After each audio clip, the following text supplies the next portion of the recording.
Que maravilha, queridos. Parabéns mesmo a esta igreja. E Deus que começou a boa obra só está começando. Diz a palavra que Ele vai completá-la até o dia de Cristo Jesus.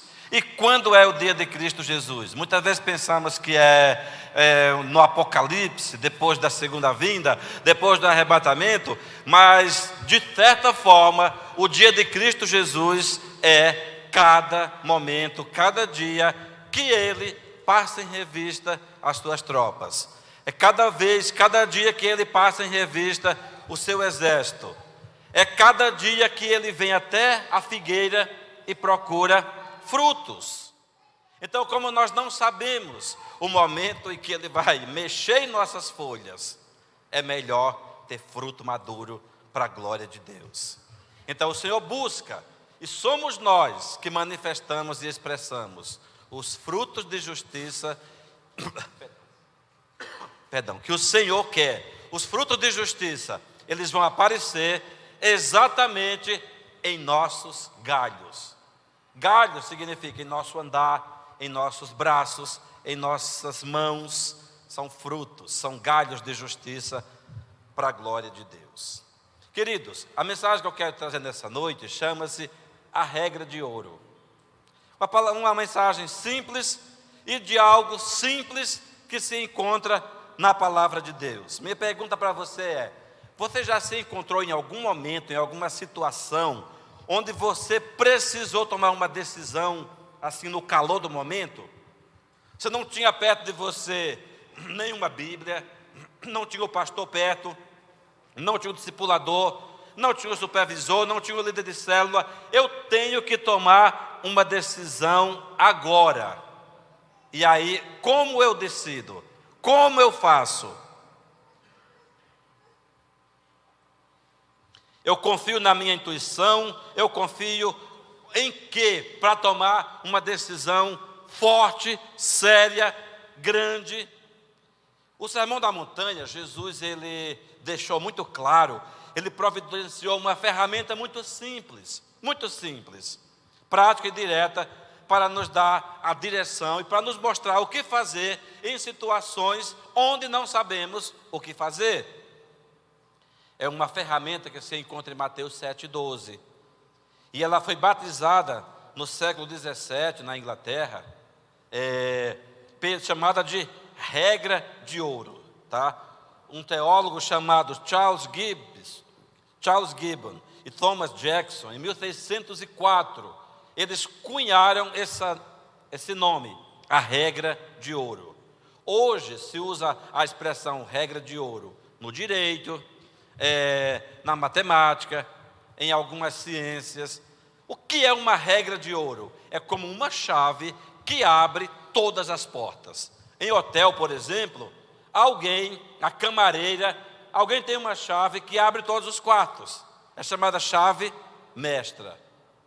Tá certo? Agora, a chave que abre todas as portas de um hotel não vai servir para o outro hotel. Se ele abre o Hilton, se ele abre, sei lá, o hotel da Sheraton ou do Tavares Correia, ele não vai abrir todas as portas do Ibis, por exemplo, porque é outro hotel, é outra rede.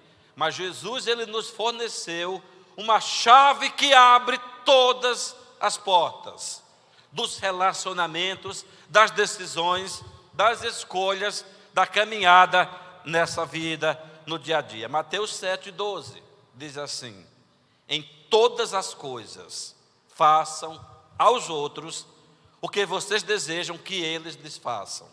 Essa é a essência de tudo que ensinam a lei e os profetas. Olha como toda a Bíblia, um livro gigante, né?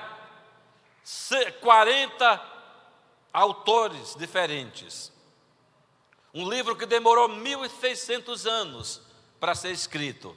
E apenas uma frase de Jesus resume tudo. Em todas as coisas, façam aos outros o que vocês desejam que eles façam a vocês. Essa é todo o resumo e a essência da lei e dos profetas. Agora, em que contexto, em que ambientação bíblica se encontra a regra de ouro? Como eu disse, ela está no Sermão da Montanha. E o que é o Sermão da Montanha? É um sermão que Jesus pregou lá no monte, na Galileia, durante algumas horas. Dizem que para pregar o sermão do jeito que está lá, daria pelo menos 2 horas e meia. Tá certo? Então, acho que ninguém prega 2 horas e meia aqui. O culto todo nem dá isso, né?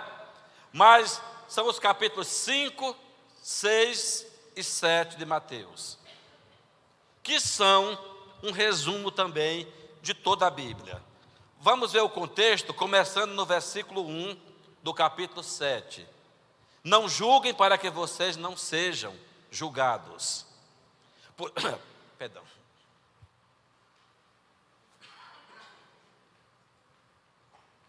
Às vezes temos uma virose, ficam algumas consequências. Não foi Covid, tá? No Covid faz bem muito tempo, mas às vezes tem lá no sul dá umas viroses e a gente ainda fica com um pouco de ar, mas glória a Deus. Versículo 2: pois com o critério com que vocês julgarem, vocês serão julgados, e com a medida com que vocês tiverem medido, vocês também serão medidos. Porque você vê o cisco no olho do seu irmão, mas não repara na trava que está no seu olho, no seu próprio olho. Versículo 4. Ou como você dirá a seu irmão: deixe que eu tire o cisco do seu olho, quando você tem uma trave no seu próprio olho. 5. Hipócrita, tire primeiro a trave do seu olho, e então você verá claramente para tirar o cisco do olho do seu irmão. Não deem aos cães o que é santo, nem joguem as suas pérolas diante dos porcos, para que estes não as pisem com os pés, e aqueles, voltando-se, não estraçalhem vocês. 7. Peçam e lhes será dado. Busquem e acharão, batam e a porta será aberta para vocês. 8. Pois todo o que pede recebe, o que busca encontra, e a quem bate a porta será aberta. 9. Ou quem de vocês, se o filho pedir pão, lhe dará uma pedra? Ou se o filho pedir um peixe, lhe dará uma cobra? Ora, se vocês que são maus, sabem dar coisas boas aos próprios filhos, quanto mais o Pai de vocês, que está nos céus, dará coisas boas aos que lhe pedirem. Outro versículo, numa outra versão, num outro livro diz: o Pai Celestial dará o Espírito Santo aos que lhe pedirem. O Espírito Santo é um dos tesouros mais preciosos que Deus tem. Quando Jesus falou da regra de ouro, ele estava ensinando algo novo e original por um lado, mas por outro, ele não estava ensinando nada novo e original. Ele estava repetindo, resumindo, condensando uma grande verdade que deve fazer parte do nosso dia a dia, do nosso andar, do nosso falar, do nosso comportamento e de como lidar com outras pessoas.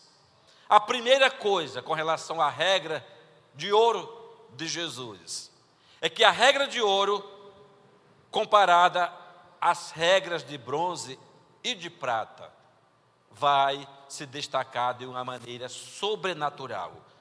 Por que regras? Por que regras de bronze e de prata?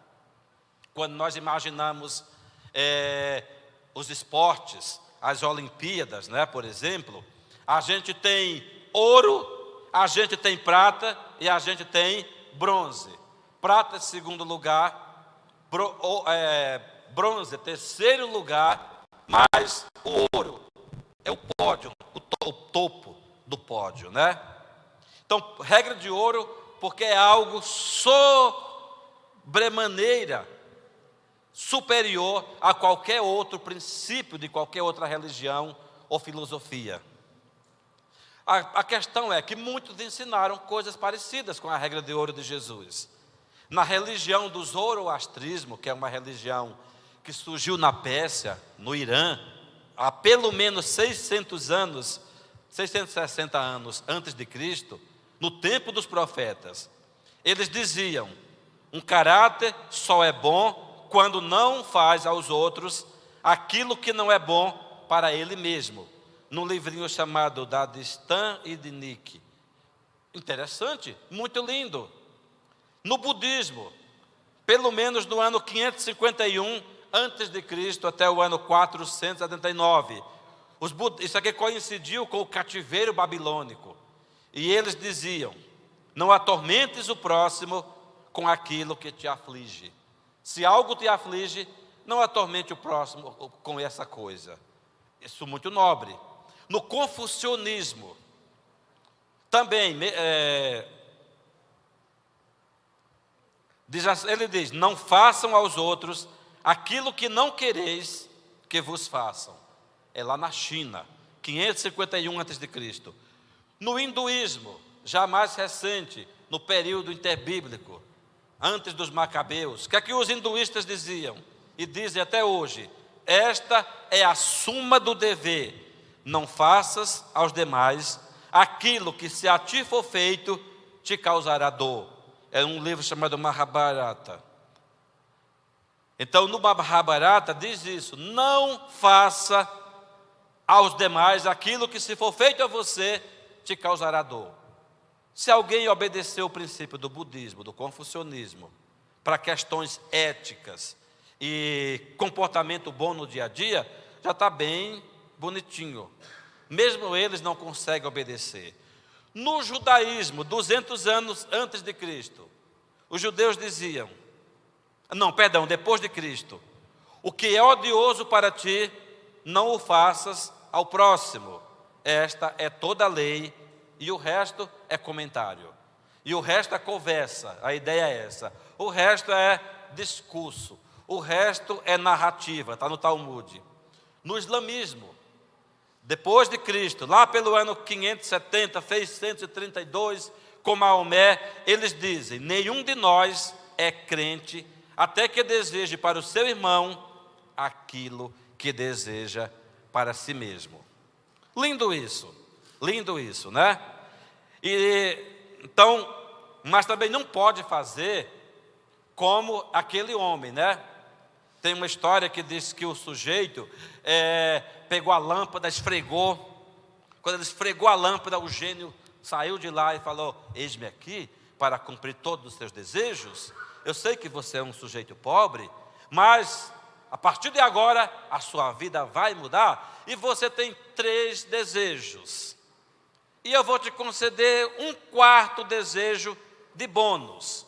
Eu nunca faço isso, mas com um detalhe: tudo que você me pedir, eu vou fazer o dobro para a sua sogra. Ele falou: brincadeira. Tem certeza que tem que ser assim? Tudo que você pedir, eu vou dar o dobro para a sua sogra. Ele pensou: bom, eu quero um apartamento decorado de cobertura na praia de Boa Viagem. O gênio falou: pois não. Apartamento, chave, documento em Boa Viagem. E lá num prédio vizinho, 2 apartamentos do mesmo tamanho, até maior, para a sogra. Ele ficou alegre, mas por outro lado, bom, tem mais um pedido? Aí ele falou: eu quero uma fazenda grande, com 2.000 cabeças de gado, e casas, e açude, com peixe e tudo. O gênio falou: pois não. E aí a fazenda já apareceu, e aí na mesma hora, documentação de 2 fazendas para a sogra. Ele recebia, mas recebia já com um aperto. 3º pedido. Ele pensou, ele falou: sabe, meu 3º pedido, eu quero um iate. Mas assim, um iate onde eu possa viajar, um iate equipado, completo. E lá no porto, lá, não sei o nome do porto lá do Recife, de repente, Já apareceu o nome dele, aquele ato enorme com o nome dele gravado.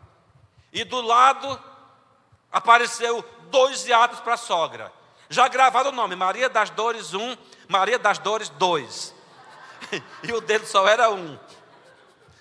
Aí o gênero, e ele lá, o gênero falou: você tem direito a um pedido de bônus.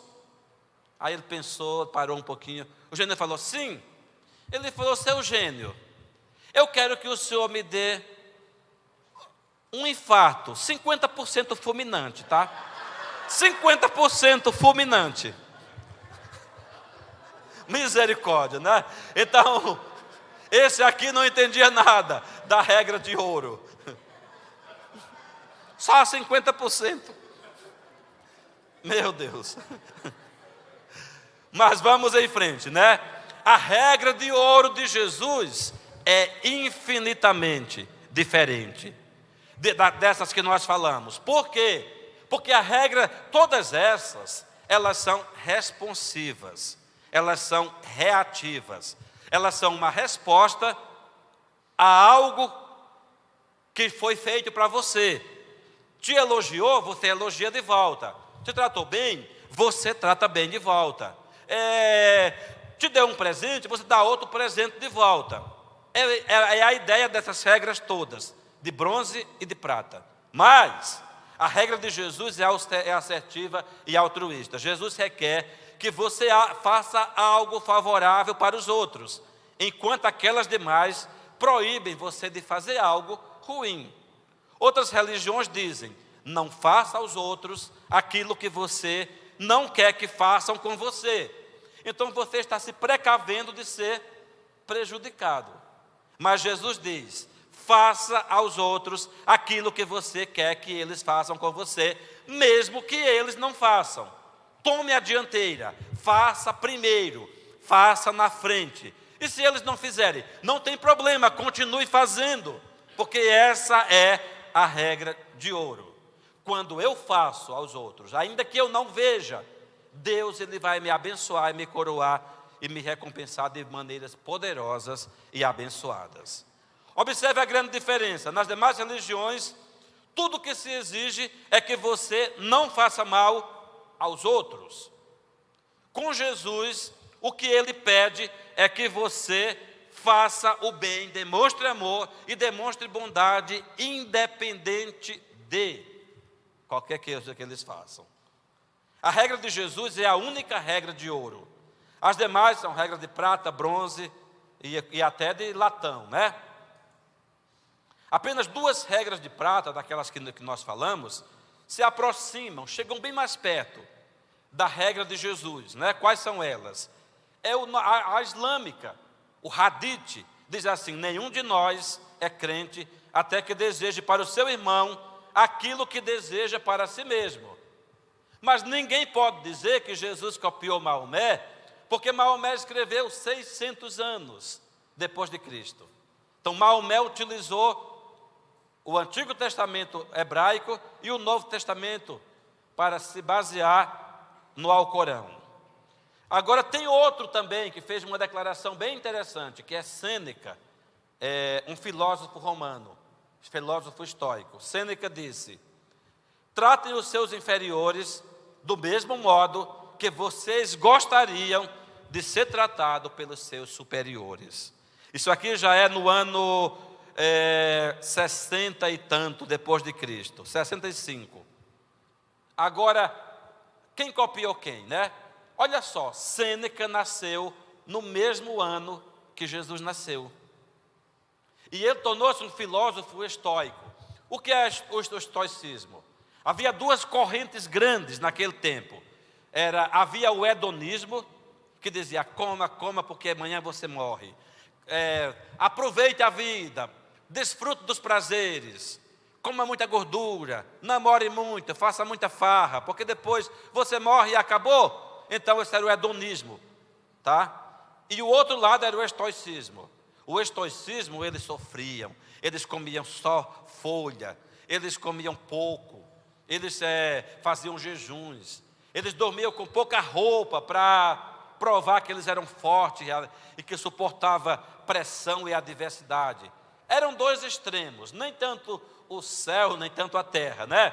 Mas Sêneca era um filósofo diferente, porque os filósofos romanos eram todos pervertidos, os reis nessa época, eram muita coisa. Basta pensar e ler sobre Calígula, Nero, essas criaturas assim terríveis, né? Mas Sêneca era um filósofo muito centrado. Tem muitos pensamentos e escritos dele, até hoje, com muita profundidade, conselhos muito profundos. Agora, teria Sêneca copiado Jesus? Alguns dizem, será que Jesus copiou Sêneca? Não. Jesus morreu mais cedo, aos 33 anos. E Sêneca morreu com 65 anos de idade. Provavelmente, Sêneca teve acesso. Alguns dizem que ele visitou o apóstolo Paulo na prisão, disfarçado, e ele teve acesso aos ensinos do cristianismo. Paulo foi preso em Roma. Então, até Sêneca, para falar algo assim, ele teria sido influenciado pelos ensinos de Jesus. Segunda grande verdade com relação à regra de ouro. Ela é uma diretriz para uma conduta correta com relação aos outros. O grande princípio da regra de ouro é como eu devo tratar e lidar com amigos e com inimigos, com parentes e com desconhecidos, com gente que me ama e com gente que me odeia, com gente bonita e com gente mais bonita ainda. Porque se você sabe, né? Eu sei que os homens têm isso, mas mulheres também. Às vezes a gente não tem problema com gente feia, não. Nós temos problema com gente mais bonita do que nós. Às vezes uma mulher diz assim, olha a fulana, como ela está hoje. Mas aquela roupa não combinou. Mas aquele batom está muito exagerado. Então é uma maneira de dizer, está bonita, mas não é tanto assim. Então nós seres humanos, homens também fazem, em outras áreas, né? O carro do outro. Comprou aquele carrão, mas aquilo bebe uma gasolina, ele vai ver. Bebe uma gasolina, então não é batom, é carro, outras coisas, né? Mas enfim, como nós olhamos e tratamos o outro, isso faz uma diferença muito grande, né? No reino de Deus. É uma regra em harmonia com a lei e os profetas. O Sermão da Montanha, capítulo 5, 20, Jesus diz em Mateus 5, 20, eu os advirto, olha isso, se a vossa justiça não superar em muito a justiça dos mestres da lei e dos fariseus, vocês jamais entrarão no reino de Deus. A minha justiça, a minha ética, minha conduta, a minha maneira de ver e de lidar e tratar com o outro, tem que ser superior até mesmo aos religiosos, que eram, Jesus nem está falando de outras religiões, está falando do próprio judaísmo, tem que ser maior. Jesus ensinou uma nobreza maior com relação ao adultério, com relação à avareza, com relação aos juramentos, à vingança. Pedro achava que estava abafando. Senhor, quantas vezes tenho que perdoar meu irmão que pecou contra mim? 7 vezes? Uau, que Pedro, né? Eu falei, Pedro, 7 vezes? 70 vezes 7. Mas durante quanto? A vida inteira? Não, no mesmo dia. Em um único dia, 70 vezes 7, se for preciso. Jesus falou, os judeus diziam, não, só tem adultério se pegar o sujeito no ato, né, com a sujeita. Essa era a ideia de adultério para os judeus. Jesus falou, se olhar com intenção impura no coração, já cometeu adultério. Então, quem é mais radical, Jesus ou a lei? Né? Ele falou, na lei, diz assim, olho por olho, dente por dente. Se ele quebrar o seu dente, você vai lá e quebra o dente dele. E o que foi que Jesus disse? Se alguém te bater na face direita, oferece o outro lado. Isso não é ser mole ou ser besta, mas isso é ser nobre. Se alguém te obrigar a andar 1 milha, ande 2. Mas por que ele falou andar 1 milha? Porque os romanos, os soldados romanos, eles obrigava os judeus a carregar armas, a carregar trigo, a carregar objetos para ele. Vem cá, Abner, carrega isso aqui. E aí o Abner carregava 1 milha, ele ia até 1 milha, que dá 1 quilômetro, quase 2 quilômetros, né? E aí ele ia. Jesus falou: se te mandar carregar um objeto 1 milha, vai duas, né? É nobreza. A regra de Jesus é uma regra que condensa, né? Os profetas condensam tudo. Em tudo, façam aos outros o que você quer que eles façam com você. Segunda coisa, semelhante ao resumo da lei feito pelo apóstolo Paulo. Paulo também resumiu a lei. Em Romanos 13, 8 a 10, ele disse: não devam nada a ninguém, a não ser o amor de uns pelos outros. Quem ama o seu próximo, cumpre os requisitos da lei de Deus. Pois os mandamentos dizem: não cometa adultério, não mate, não roube, não cobice. Esses e outros mandamentos semelhantes se resumem num só mandamento, é Paulo dizendo: ame o seu próximo como a si mesmo. O amor não faz mal ao próximo. Portanto, o amor cumpre todas as exigências da lei de Deus.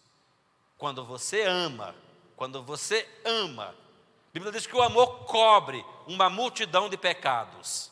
O amor, ele transforma. O amor constrange. O amor transforma inimigos em amigos. O amor transforma estrangeiros em domésticos da fé. O amor produz vida. Paulo disse: se eu falasse a língua dos homens e dos anjos, mas não tivesse amor, seria como um sino vazio que bate, né? Ele disse: no final de tudo, tudo passará. Profecia, línguas, dons, revelações, habilidades, talentos, tudo passará. Mas 3 coisas permanecerão: a fé, a esperança e o amor. Mas desses 3, o maior de todos é o amor. Então, queridos, nós somos chamados para amar. Ser amados, nós já somos por Deus. Se formos pelas pessoas, glória a Deus. Mas convém agradar a Deus muito mais e fazer a sua vontade. A regra de ouro é como um canivete. Eu acho que tem a imagem aqui, né? Quem sabe o que é o canivete suíço? Sabe, tem aqui o canivete suíço. É aquele objeto que ele é fechadinho. E aí você abre. Hoje parece que os meninos não fazem mais isso, né? É mais fácil andar com um iPhone no bolso, um celular. Mas os meninos de antigamente, o sonho era ter um canivete suíço. É caro, tem canivete suíço de R$5.000. Tem canivete suíço de 2.000. Mas você puxa e tem um garfo. Puxa do lado, tem uma faca. Tudo sai de lá. Você puxa outra coisinha e tem uma colher. Você puxa uma coisinha a mais e tem um abridor de rolha, um saca-rolha. Abre um pouquinho do outro lado, tem uma chave de fenda, uma chave Phillips. E você vai abrindo e tem o quê? Um palito de dente. Tem tudo isso. É muita coisa que tem num canivete suíço, né? Você pode fazer muita coisa. Está perdido no mato, você tem como sobreviver com o canivete suíço. Ele tem 1.001 utilidades, né? O que é o canivete suíço? É algo prático, compacto, simples, multiuso e sempre pronto para ser usado. A regra de ouro de Jesus é como o canivete suíço. Está no aperto, não tem um kit de colher, de panela, de tudo lá no mato? Puxa do bolso o canivete e ele vai te socorrer bastante. A regra de ouro é essa: façam aos outros tudo aquilo que você quer que eles façam com você. Isso garante que a gente não erre. Ele também, a regra de ouro de Jesus, é como uma régua de carpinteiro. Tem alguém que trabalha com marcenaria, carpintaria aqui? Isso aqui, né? Tem umas maiores, tem umas mais sofisticadas. Quando eu era criança, eu tinha um tio carpinteiro. Isso aqui serve para muita coisa, não é? Já pensou? Pegou uma madeira muito cara e vai fazer uma mesa, um guarda-roupa, um armário. E aí, de repente, passou a serra no lugar errado. Aí faltou madeira, gastou dinheiro, teve um prejuízo, porque quis fazer pelo olho. Tem gente, não, eu já sei, eu não preciso de Bíblia, eu não preciso de discipulador, eu não preciso de pastor, de ninguém. Não, eu sei. E aí faz por sua própria conta. Estraga a madeira e às vezes quebra até a serra, né, irmão? Quebra até as ferramentas. Bateu um prego errado, rachou. Então, essa régua, né, ela serve para quê? Para medir as dimensões, os tamanhos, para fazer várias coisas. Vocês têm uma noção do que é isso. Então, um socorro disponível em qualquer emergência, a regra de ouro. E ela também diz: dê sempre o que você gostaria de receber. Dê sempre o que você gostaria de receber. A gente, na nossa igreja, lá em Fortaleza, a gente tinha isso é uma coisa que veio dos americanos, né? O pai do pastor Ebe, o pastor Melvin, eu morei com eles, né, em Santarém durante 4 anos.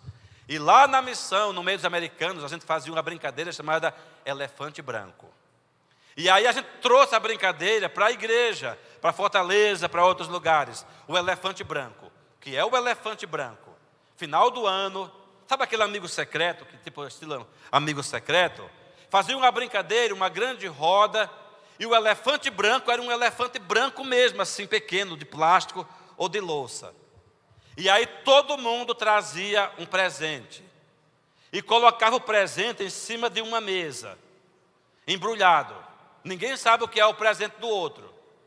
Mas uma pessoa trouxe o elefante branco. Mas aí o que você faz? Por exemplo, o Abner, ele se levanta, ele é o primeiro. Ele se levanta e ele vem aqui, e ele mexe, e ele escolhe um presente. E ele tem que abrir o presente e colocar em cima do joelho dele. Então a próxima pessoa, ela pode ou pegar um presente novo, ou tomar aquele presente do Abner. Se isso acontecer, o Abner pode abrir outro. Tá certo? E aí a gente criava uma regra. Olha, você pode comprar o presente que você quiser. Se quiser um de R$500, pode. Porém, não compre ninguém presente abaixo de R$30. Tá? A gente limitava por baixo, não para cima.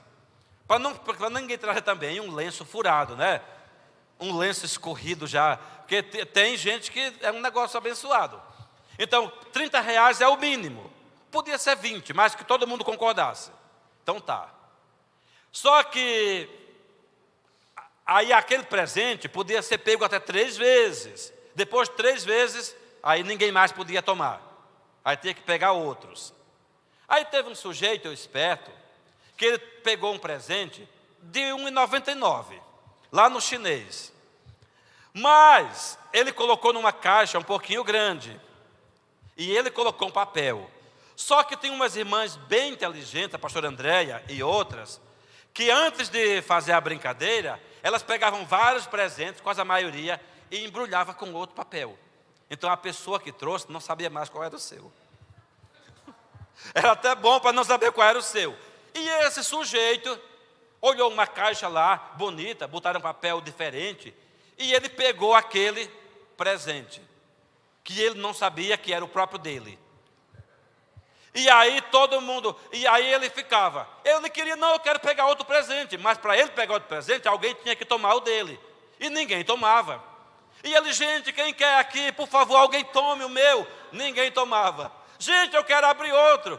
E ele terminou a brincadeira toda e voltou para casa com o presente de R$1,99 que ele mesmo tinha levado. Bem feito. Porque o princípio é esse: dê aos outros, faça o que você gostaria de receber, tá certo? Então, até nos amigos secretos, quis bancar o esperto, né? Mas era comum também a gente sair de lá com um presente bem melhor do que o que a gente levou. É bem interessante. Número 3 da grande mensagem: como aplicar a regra de ouro no dia a dia, na caminhada cristã, no discipulado, no casamento, na criação de filhos, na escola, no trabalho, ao pregar ou ensinar ao não cristão. Seja amoroso, cuidadoso. Imagine como alguém se sente ao ser confrontado, ouvir que ele está errado ou em pecado no mundo de hoje, cheio de direito, justiça própria. Muitas vezes nós confrontamos alguém. Não, é o que eu tenho que dizer, eu digo na cara, eu digo na lata. Sim, diga, mas é melhor você estar certo ou ganhar a pessoa. Porque muitas vezes tem gente que faz questão de estar certo e colocar isso garganta abaixo do outro. Eu vou provar para esse sujeito, vou provar para essa sujeita e prova, e a pessoa às vezes fica assim desmontada, sem argumento, mas também vai embora, se afasta. É melhor, entre estar certo e ser feliz, é melhor estar feliz. Homem, você não precisa, não pode estar certo com a sua esposa. Se ela disser que a terra é quadrada, você concorde que a terra é quadrada e você vai continuar feliz. Tá certo? Vamos em frente. Mas ela sabe que não é quadrada, né? Então, quando nós confrontamos alguém, tenha esse cuidado. Evangelizar alguém. Imagina um testemunho de Jeová que bate na porta e que insiste. E vai dizer, não tenho tempo agora, mas eu queria só te mostrar que os 144 e que Jeová, e às vezes eles insistem, né? Às vezes nós fazemos isso com alguém também.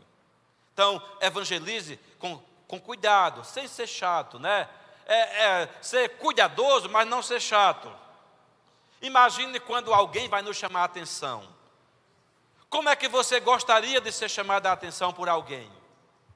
Né? Como é que você gostaria de ser chamado a atenção por alguém? Com amor, não quer dizer que a pessoa vai concordar com o que está errado. Mas às vezes nós chamamos a atenção de alguém de um jeito assim, muito bruto, muito carrasco. E a pessoa fica sem chão, mas também vai embora. É melhor ganhar a pessoa, segurar a pessoa. Não sendo conivente com o erro, mas sendo amoroso com a pessoa que precisa de cuidado e atenção. Tem uma história que eu conto, né? Eu acho que eu já contei aqui alguma vez, mas é interessante que lá em Santarém, no encontro com Deus, uma vez, tem um rapaz, né? Ele era, a gente fez o encontro, e era o aniversário daquela senhora, uma irmã da igreja, ela é pastora, uma pastora muito abençoada hoje, e aquela irmã fez aniversário, e o filho falou, o que a senhora quer de presente? Ele não era crente, e ela falou, eu quero que você vá para um retiro, para o encontro da minha igreja. Mamãe, a senhora sabe que eu não gosto muito de igreja. Não, meu filho, mas eu quero muito que você vá. Ele tinha quase 2 metros de altura, uns 130 quilos, era professor de jiu-jitsu, né, na academia. Era um bicho assim muito grande mesmo, literalmente. Eu não vejo ninguém aqui do tamanho dele, mas muito grande, parecia aqueles fisiculturistas. Mas não era gordura, era só músculo. E ele falou, então eu vou. E aí outra pessoa se encarregou de buscá-lo, e ele dava aula. Tudo que era festa que tinha na cidade, era ele que assinava as festas, a equipe de segurança. Ele falou, mas eu vou ter que chegar bem atrasado. E eu era o coordenador do encontro. Aí outra pessoa trouxe ele, e estava todo mundo dormindo, ele perdeu a primeira noite da sexta. Eles já chegaram assim, tipo umas meia-noite, uma coisa assim. E era um local muito bonito, com ar-condicionado, beliche, lá em Santarém. E não tinha lugar para ele. E improvisaram um colchão no chão, num corredor. E aí a gente acordava 5h30 da manhã, 6 horas, eu falando para o pessoal, vai lá, acorda todo mundo, o pessoal tem que levantar, porque 7 horas é café, e 8 horas já tem ministração no auditório. Aí todo mundo levantando, e o pessoal acordando e chamando. Aí, e eu lá supervisionando, aí veio um obreiro. Pastor, é o seguinte, tem lá, um grandão, que eu chamei, ele virou, assim, muito invocado, e não levantou, cobriu a cabeça com o lençol. Aí eu falei, então você, outro irmão, você então vai lá e chama ele. Aí o outro foi lá chamá-lo. Daqui a pouco o outro volta. Ele falou, pastor, eu acho que ele não vem não. Ele tirou o lençol da cabeça, me deu um olhar bem fulminante, cobriu de novo. Eu não sei não. Aí eu chamei um outro. Aí o outro foi. Quando o outro foi lá, eu cheguei e falei, ei irmão, pastor, é melhor você ir lá, porque quando eu chamei, ele nem descobriu a cabeça, ele só levantou um dedo. E aquele dedo não parecia muito amigável. Eu falei, então deixa que eu vou lá. Eu vou lá. Onde é? É tal lugar. Aí eu já preparei assim um discurso, né? Chega lá, oh que lindo dia, o sol está bem, o sol já nasceu, levanta, vamos louvar o Senhor. Aquele discurso de animação. O sol está lindo e você vai levantar agora com muita alegria, você vai... Gente, eu fui caminhando naquele corredor. Aí de longe assim eu já vi aquela montanha, né? Aí quando eu já estava pensando, olha, falando do sol, aquela animação, quando eu fui chegando perto, eu senti o Espírito Santo falando, pare, não fale isso. Obrigado, Espírito Santo. Mas aí a coisa não foi só. Aí eu senti Deus falar claramente, baixe lá, passe a mão nas costas dele e diga. Falei, não, misericórdia. Agora que vai me confundir mesmo. Falei, passa a mão nas costas dele e diga, você é um homem capaz. Você é um filho muito precioso. Você tem valor. Você dá conta, você pode. Aí, falei, não, que coisa mais estranha. Eu não vou fazer isso. E aí eu fiquei lá, a minha perna travou. Quando Deus me manda muitas vezes fazer uma coisa que eu não faço, assim, falar para alguém, fazer alguma coisa, a minha perna trava, eu fico sem andar, né? Quando travou, sabe, não, eu já sei. Falei, Deus é por tua conta. Aí eu fui lá, baixei bem devagarinho, passei a mão nas costas dele e fiz aquilo que Deus falou. Falei, você é um homem valioso, você tem valor, você é especial, você é importante. E fui falando. De repente, sabe aqueles filmes do Hobbit que tem um dragão? Foi aquela montanha foi mexendo bem devagarinho. Tirou o lençol e ele estava chorando. E ele me agarrou e chorou. Chorou tanto, minha camisa ficou toda molhada. Eu estava com uma camisa verde, né? Ficou toda molhada a minha camisa.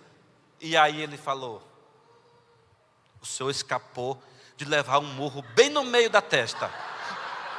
Aí eu falei, como assim? Falou, deixa eu te explicar. Veio um aqui, veio outro. A minha mãe queria que eu viesse para cá e eu não queria vir. Eu calculei o seguinte, eu já fiz o que ela queria, eu já vim. Ele calculou, após a pessoa que chegar aqui, eu vou dar um murro bem no meio da testa, não tão forte, mas o suficiente para derrubar. Aí eles vão me expulsar daqui, e aí vai ser o que eu quero mesmo, porque eu não quero ficar aqui. Então quando me expulsarem, eu vou dizer para minha mãe, eu fui, mas não deu certo ficar, mas eu fui e fiz o que a senhora queria. Ele falou, mas quando você fez isso, passou a mão nas minhas costas e falou aquelas palavras, foi o que eu passei a minha vida inteira. Ele já tinha uns 26 anos, 27. Eu passei a minha vida inteira querendo que o meu pai fizesse comigo e ele nunca fez. Porque o pai dele era militar, sargento do exército, muito bravo. E todo dia o pai chegava no quarto dele, abria a janela e dizia, o sol está lindo, o sol está grande, esse é um novo dia. Eu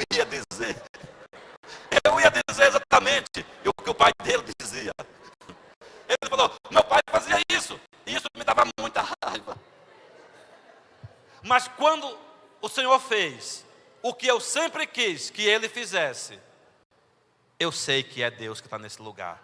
Eu sei que Deus me ama. Ele levantou, escovou o dente, tomou café, ficou naquele encontro, e ele cresceu, e ele tornou-se um grande evangelista, ganhou muitas pessoas para Jesus, tornou-se pastor na igreja, e até hoje, onde ele vai, ele conta essa história. Então eu estou contando porque ele é o primeiro que conta.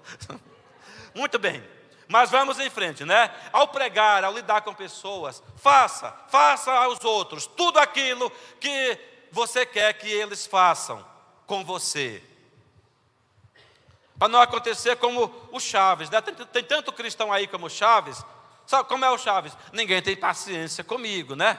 Ninguém tem paciência comigo. Fica escondido no tamborzinho. Tem muito cristão escondido num tamborzinho lá, levando tapa da dona Florinda, né? Do seu Madruga. Tem muitos chavezinhos assim. Misericórdia, né? Ninguém tem paciência comigo. Então, querido, nós precisamos sim ter paciência e amor pelas pessoas. 2 Timóteo 2, 24 a 26. O servo do Senhor não deve viver brigando, mas ser amável com todos, apto para ensinar e paciente. Líder de célula, discipulador, supervisor, pastor. Instrua com mansidão aqueles que se opõem, na esperança de que Deus os leve ao arrependimento e assim conheçam a verdade. Então voltarão ao perfeito juízo e escaparão da armadilha do diabo que os prendeu para fazerem o que ele quer. Então muitas vezes é amor, paciência, perseverança, palavra agradável e mansa que vai fazer uma grande diferença nas pessoas. Efésios 4,15. Em vez disso, falaremos a verdade em amor, tornando-nos em todos os aspectos cada vez mais parecidos com Cristo, que é o cabeça, que é a cabeça. Quando é que eu me torno mais parecido com Cristo? Quando eu falo a verdade em amor e quando eu imito o seu proceder. Ao corrigir e confrontar os outros, né? Ninguém gosta de ter os erros apontados, falados, confrontados. Quando necessário, nós precisamos sim confrontar, chamar a atenção, mas de uma maneira que a pessoa seja ganha e não afugentada. Alguém já disse que uma gota de mel atrai muito mais formigas do que um balde de vinagre. Uma gota só de mel atrai muito mais formigas do que um balde de vinagre. O que é um balde de vinagre? O que é vinagre? É algo azedo, é algo ácido, tá certo? Então muitas vezes nós falamos palavras ácidas, azedas, mas uma só gota de mel faz grande diferença, tá certo? Gálatas 6, 1 e 2. Irmãos, se alguém for vencido por algum pecado, vocês que são guiados pelo Espírito, devem, com mansidão, ajudá-lo a voltar ao caminho certo. E cada um cuide de não ser tentado. Ajudem a levar os fardos uns dos outros e assim estarão obedecendo à lei de Cristo. Eu falei isso ontem. O CCA é uma igreja que leva os fardos uns dos outros, que leva as cargas uns dos outros, né?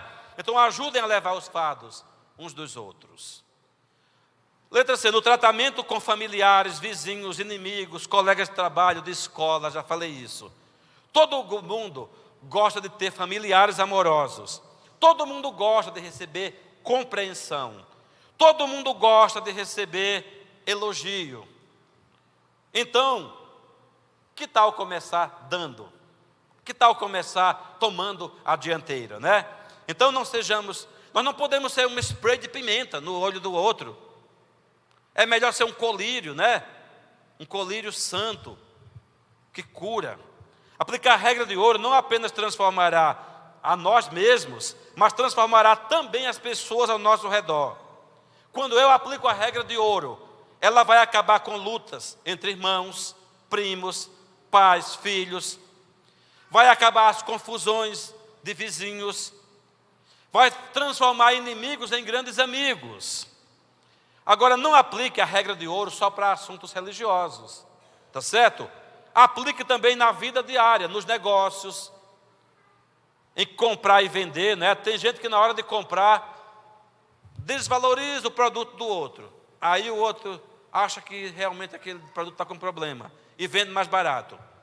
pega o mesmo produto e vai lá e coloca um preço 2 vezes maior e diz para o outro: isso aqui é melhor que tem no mercado, não existe igual. Então, não, você tem que comprar de uma maneira que vai te dar lucro, mas sem diminuir, né? Nós precisamos fazer o fair play, usar princípios que Jesus aprova no governo, na economia, nos relacionamentos, no trabalho, em tudo. Nós precisamos aplicar a regra de ouro, que é fazer aos outros tudo aquilo que nós queremos que façam a nós.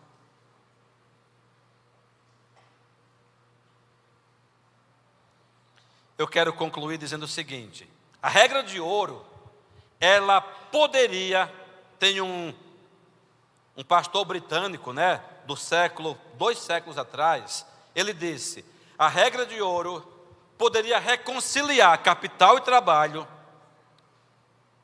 toda contenda e tumulto político poderia ser resolvido, e todo egoísmo e ganância poderia ser resolvido pela aplicação da regra de ouro. Se aplicássemos esse ensino de Jesus a todas as estruturas da vida, no discipulado, no evangelismo, em tudo, na família, nós vamos experimentar grandes milagres de Deus. Enquanto as estruturas maiores não são afetadas, a regra de ouro vai acontecer nas eleições de 2022, que aconteça em nome de Jesus. A regra de ouro vai acontecer no governo do Brasil, tem que acontecer. A regra de ouro tem que acontecer na ONU, no Mercosul, sim, claro que precisa acontecer. Mas, e na hora que tem que lavar a louça lá em casa? A regra de ouro funciona? E na hora que tem que limpar a casa? E na hora que tem que pedir perdão porque ofendeu a esposa, porque ofendeu o marido, porque ofendeu os filhos, porque ofendeu os pais, ofendeu o irmão? Para a regra de ouro funcionar lá em cima, no governo, ela precisa funcionar aqui embaixo, na casa, nos relacionamentos do dia a dia. Apocalipse 21, versículo 21, fala da Nova Jerusalém. Diz a Bíblia que lá há uma cidade onde as ruas são de ouro e de cristal. Ali tudo é vida, ali tudo é paz. Morte e choro. Não tem uma musiquinha bem antiga? Nunca mais, né? Dos vencedores, Voz da Verdade. Então, Apocalipse 21, 21 diz que a cidade celestial tem ruas de ouro. Tem ruas de ouro. Ela é pavimentada por ouro. Aquela cidade, você não imagina quanta gente vai caber dentro dela, porque ela tem 2.200 quilômetros de comprimento, 2.200 quilômetros de largura, 2.200 quilômetros de altura. Ela é um cubo perfeito. Imagina os bilhões e trilhões de pessoas que caberiam aí dentro. 2.200 quilômetros. É um quadrado, um cubo perfeito. E a rua principal, a rua central, é uma rua de ouro e cristal. Agora, queridos, se eu vou pisar nessa rua de ouro, se eu vou andar naquela rua de ouro, e se lá tudo é ouro, como deve ser o meu comportamento aqui na terra, aqui em Garanhuns? Meus pensamentos têm que ser de ouro, tá certo? Minhas palavras têm que ser palavras de ouro. Minhas atitudes têm que ser atitudes de ouro. Meus passos, meu andar deve ser um andar e um caminhar de ouro. A minha fé deve ser uma fé de ouro. E meus relacionamentos precisam ser relacionamentos de ouro. Não porque o outro me deu ouro, mas porque eu tenho o ouro de Deus em minha vida. E se eu tenho o ouro de Deus na minha vida, o outro vai ter, porque eu sou generoso e distribuo vida, distribuo perdão, distribuo amor, distribuo alegria, distribuo paz, distribuo a vida de Deus. E se fizermos desse jeito, além de agradar o coração de Deus, eu vou colher muitos frutos, eu vou colher muito ouro, porque diz a palavra do Senhor, assim na terra como no céu. E assim como é no céu, deve ser aqui na terra, no meu caminhar e na minha vida, em nome de Jesus. Eu vou já chamar o pastor Marcos, né? Ele vai fazer o apelo, mas eu queria convidar a Cleia para orar. Eu quero que ela ore comigo, por vocês, para que o Senhor faça a aplicação dessa regra de ouro, uma realidade dourada na vida de cada um de nós. Vamos ficar de pé, queridos.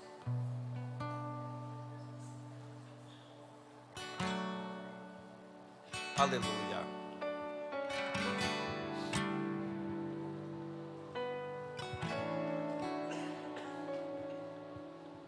Pense na sua vida e nas áreas onde esse ouro é necessário, e o Espírito Santo vai trazer esse ouro, aplicar esse ouro na tua vida em nome de Jesus.